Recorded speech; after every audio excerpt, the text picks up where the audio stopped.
உங்களுடன் ஸ்டாலின் திட்டப்பணிகள் குறித்து மருத்துவமனையில் இருந்தபடியே மாவட்ட ஆட்சித் தலைவர்களுடன் முதலமைச்சர் ஸ்டாலின் ஆலோசனை நடத்தினார். நேற்று முன்தினம் நடைபயிற்சியின் போது தலை சுற்றல் ஏற்பட்டதால் அப்போலோ மருத்துவமனையில் முதலமைச்சர் ஸ்டாலின் அனுமதிக்கப்பட்டுள்ளார். மருத்துவர்களின் அறிவுரைப்படி ஓய்வில் இருக்கும் அவர் மருத்துவமனையில் இருந்தபடியே உங்களுடன் ஸ்டாலின் திட்டம் குறித்து தலைமைச் செயலாளருடன் நேற்று ஆலோசனை நடத்தினார். இந்நிலையில் இன்றும் இத்திட்டப் பணிகளின் முன்னேற்றம் குறித்து கன்னியாகுமரி, கோவை மற்றும் காஞ்சிபுரம் மாவட்ட ஆட்சித் தலைவர்களுடன் காணொலி வாயிலாக முதலமைச்சர் ஆலோசனை மேற்கொண்டார். அப்போது உங்களுடன் ஸ்டாலின் திட்ட முகாம்களில் பெறப்படும் மனுக்கள் மீது உரிய நடவடிக்கைகளை உடனடியாக எடுக்க வேண்டும், முகாம்களுக்கு வரும் பொதுமக்களுக்கு தேவையான அடிப்படை வசதிகளை ஏற்படுத்தி தர வேண்டும் என மாவட்ட ஆட்சித் தலைவர்களுக்கு முதலமைச்சர் அறிவுறுத்தினார். இதுவரை பெறப்பட்ட மனுக்கள் கோரிக்கை குறித்து எந்த மனுக்கள் அதிகமா வருது? சார், நம்ம கோயம்புத்தூர் மாவட்டத்தில் சார் இப்போ வரைக்கும் 30 முகாம் நடந்துருக்கு சார். சரிங்க. இன்னைக்கு 6 முகாம் நடந்துட்டு இருக்கு சார்.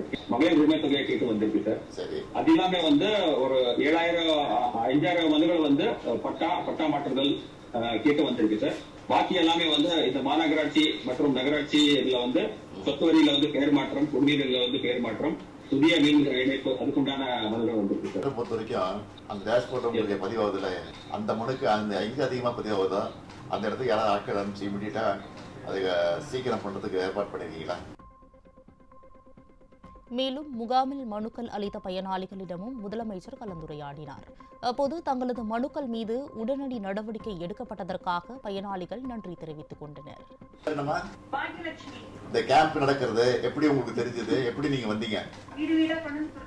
சரி சரி சரி. சரிம்மா, இந்த இதுக்காக எவ்வளவு நாள் காத்துட்டு இருந்தீங்க? மாத்தி கொடுத்துட்டாங்க இல்லையா? சரிம்மா, என்ன கோரிக்கை வந்திருக்கீங்க? என்ன கோரிக்கை உங்களுக்கு? சார், ஜாதி சர்டிபிகேட்டும் நேட்டிவ் சர்டிபிகேட்டும் அப்ளை பண்ணேன் சார். 2 டேஸ்ல எங்க திருப்பி கொடுத்துருக்காங்க சார். கிடைச்சிருச்சு உங்களுக்கு? சந்தோஷம் தானா? ஓகே சார், சந்தோஷம் சார். இதனிடையே காணொலி வாயிலாக நடந்த ஆலோசனை வீடியோவை தனது சமூக வலைதளத்தில் பகிர்ந்துள்ள முதலமைச்சர், மருத்துவர்கள் அறிவுறுத்திய ஓய்வுக்கு பிறகு விரைவில் உங்களை சந்திக்க உங்களது மாவட்டங்களுக்கு வருவேன் என கூறியுள்ளார்.